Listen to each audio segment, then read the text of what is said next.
Most guys wounded in Vietnam were in the hospital in an hour. It was really true. I got hit at 3, and at 4 o'clock, I'm gonna watch out, I'm going in the emergency, into the 92nd surgeon.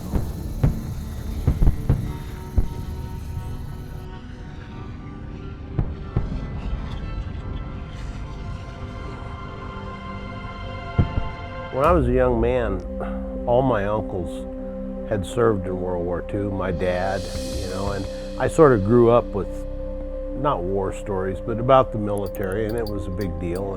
And as long as I can ever remember, that's all I ever wanted to do was join the Army, be a soldier.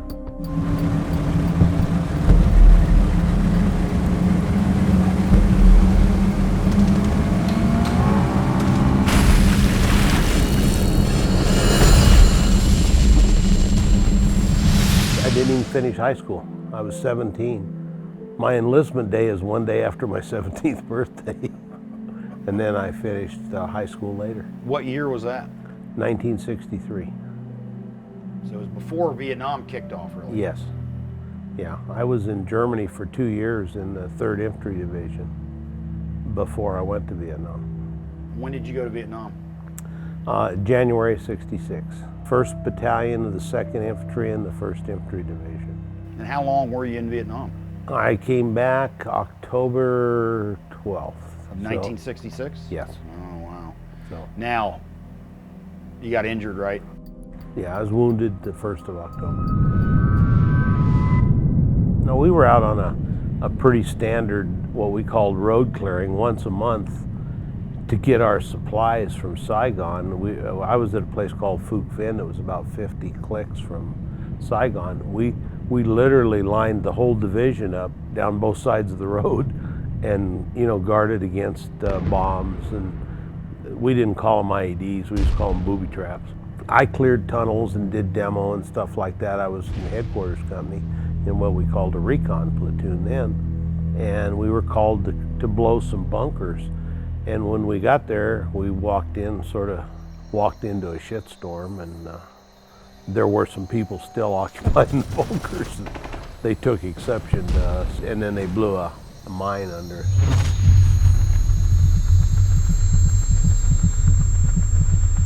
It's funny, I never even heard the explosion. I said, give me a grenade, and I'm reaching over for a grenade because we had firing slots right in front of us in bunkers. And just as my hand closed on it, I'm up in the air, like 5 feet in the air. But I don't hear anything, and I hit the ground. And then I'm like, what the fuck, And I look down and my leg is literally gone. And my heart beats and I see a squirt of blood, out of the femoral. So I pinched it off and held it until the medics got there, or I'd have been empty. It was hanging by some skin on the left side. Hit me at the ankle and stopped in the cheek of my ass. Oh, wow. Got my whole squad. Were there other guys killed? Nope, all wounded. One shot, they got us all. Later in the hospital, and he said, we found 2 guys in the bunker, headshot with a .45, and I was the only one using it, so. Whacked him. Yeah. That's Well, I mean, I saw a puff of smoke and I, bam, so he never had a chance to move. And then same shit happened on the other side. Was he shooting it with an AK, or could you tell? No, it was either an SKS or an old bolt action, because I could see the cleaning rod below the barrel, when the muzzle came out. Mosin Nagant or SKS, Yeah, one or the other. so the prick wouldn't have tried to head shoot me, he'd have got me. If he'd have just went center mass, it went. Right. Now, Randy, coming back from Vietnam with your injury, how did that go? How did transition go here to the States?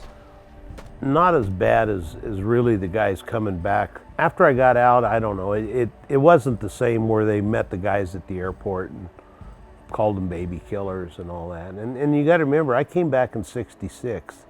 That hate the GI deal, in the war, probably manifested itself more later in the '60s. How did you get where you're at now?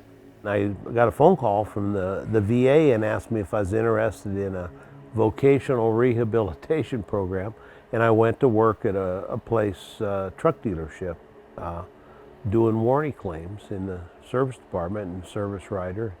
And then I just worked my way up, eventually bought the dealership, and then I sold it, and then I bought back in, and my ex-partner to the place I retired from, we had it for 22 years, and and then I retired. It's kind of one of those deals, you're either in or out, not part way. And thought I was done and found out I wasn't. Is that when Mile High kicked off? We had actually started Mile High in 2003. Diana and I, my wife, we were both competitive trap shooters, and we were selling triggers for Perazzi shotguns. In 08, 09, we transitioned, started messing around with Accuracy International stuff, and Diane went to the SHOT Show in 09, or 08 rather, and we became an Accuracy International distributor, and that's when it started rolling. And big supporter of the military, big supporter of law enforcement. absolutely. Kind of go out of your way to help support that clientele.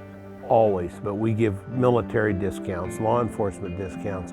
We support matches. We've supported military shooters. There's a lot of them coming out of the service now, and they need some help. You had one piece of advice for somebody getting ready to go into the military or thinking about it, what would you say? I would talk to some veterans, for one, people like yourself, and get some advice of, what branch and what they really want to do, because you do have some choices. There are a lot of branches in a lot of places, and if you put the round peg in the round hole, it's going to fit and work. And a lot of people get in the service and they end up getting out soon because they don't like it, they don't understand it.